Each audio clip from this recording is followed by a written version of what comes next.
Purposely. Your life, God's purpose. Listen at purposely.com.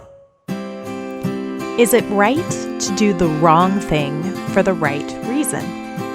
Can you give an example of when you've done that? I can't. Hey, it's Jen. This is the Bible for Busy People podcast, and this week, leading up to Mother's Day, we'll be talking about moms of the Bible. But before we start, I want to make a special note.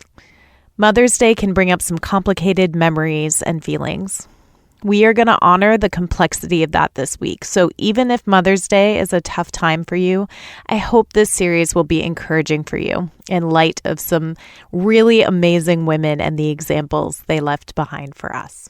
So today we are going to read about two women that you may not have heard the names of before. You may have read this story, but I feel like these women are often overlooked, and we need to remedy that because these are some bold women that God worked through to make some incredible things happen. So let's get started. We're going to read in Exodus chapter 1. It says, "These are the names of the sons of Israel who went to Egypt with Jacob, each with his family: Reuben, Simeon, Levi, and Judah, Issachar, Zebulun, and Benjamin, Dan and Naphtali, Gad, and Asher. The descendants of Jacob numbered 70 in all. Joseph was already in Egypt. Now Joseph and all his brothers and all that generation died. But the Israelites were exceedingly fruitful. They multiplied greatly, increased in numbers, and became so numerous that the land was filled with them. Then a new king, to whom Joseph meant nothing, came to power in Egypt. 'Look,' he said to his people, 'the Israelites have become far too numerous for us. Come, we must deal shrewdly with them, or they will become even more numerous, and, if war breaks out, will join our enemies, fight against us, and leave the country.' So they put slave masters over them to oppress them with forced labor, and they built Pithom and Ramesses as store cities for Pharaoh. But the more they were oppressed, the more they multiplied and spread. So the Egyptians came to dread the Israelites and worked them ruthlessly. They made their lives bitter with harsh labor in brick and mortar and with all kinds of work in the fields. In all their harsh labor, the Egyptians worked them ruthlessly.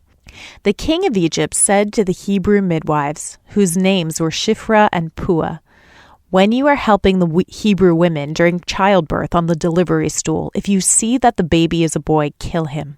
But if it is a girl, let her live.' The midwives, however, feared God and did not do what the king of Egypt had told them to do. They let the boys live. Then the king of Egypt summoned the midwives and asked them, 'Why have you done this? Why have you let the boys live?'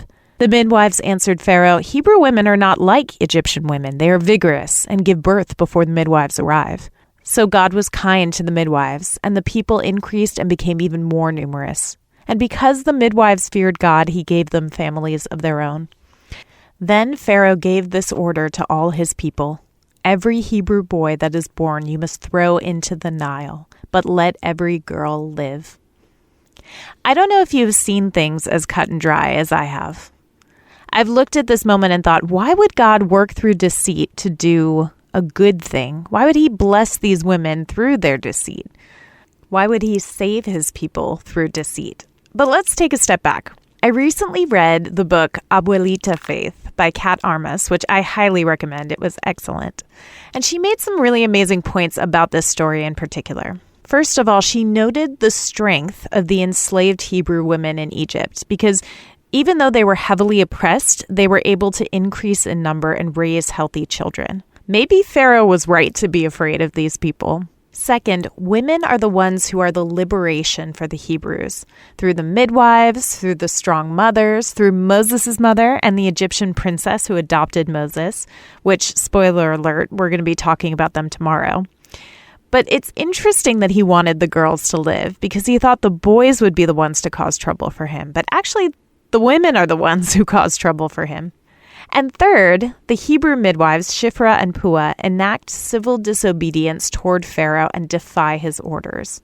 They honor God and they do what's right before God in the way that they defy the Pharaoh's orders. They are courageous and they act honorably. Now, culturally, as midwives, their role was not only to bring children into the world and to treat the mothers medically, but they were also wise leaders of their community. They really brought children into the world with a spiritual sense about them. This was also something I'd never heard before, but Kat Armas used this in her book. She says, in answering to Pharaoh, the midwives even use language that belittles the Hebrews. They kind of call them animals, basically, and they utilize this deceit to its maximum potential. This quote really brings her point home, and it helps me to understand a little bit better where I come from my kind of black and white thinking to opening up to a new possibility of how God works through people. She says, becoming a trickster, as it is typically called in folklore, is not an anomaly in Scripture. In fact, many women in the Bible and in our society who experience violence and other forms of oppression are forced to find a new kind of wisdom to ensure their survival. Later, she says that the women work in society to uncover its inconsistencies, inequalities, and injustices. Paradoxically, while they deceive, they also tell the truth.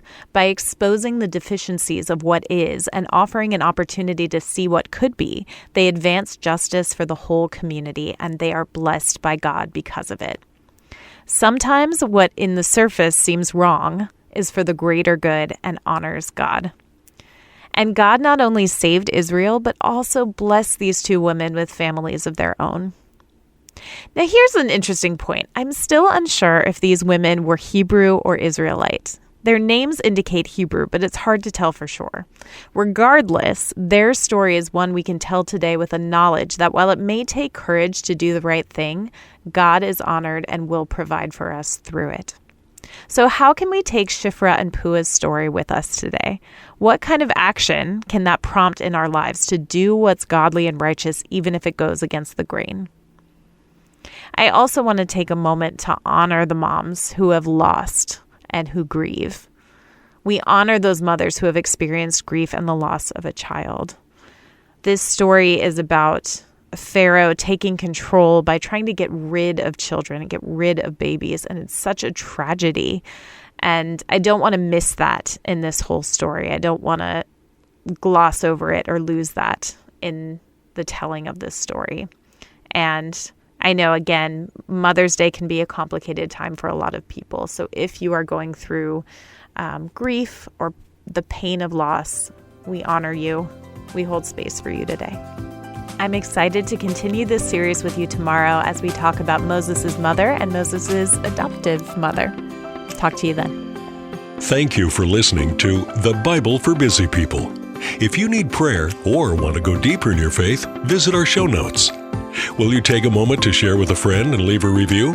It helps the Bible get into even more people's minds and hearts. Find more podcasts that will recharge you at purposely.com.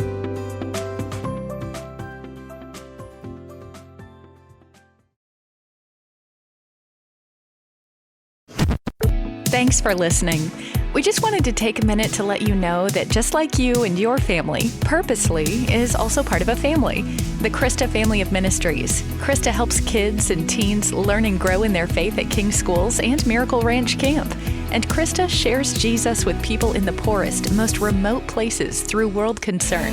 Krista Senior Living is a community of love and care, and Krista Media is a place of hope on the radio. God is changing lives through these 5 ministries, and Krista is on mission to share the good news of Jesus. To learn more, visit Krista.org.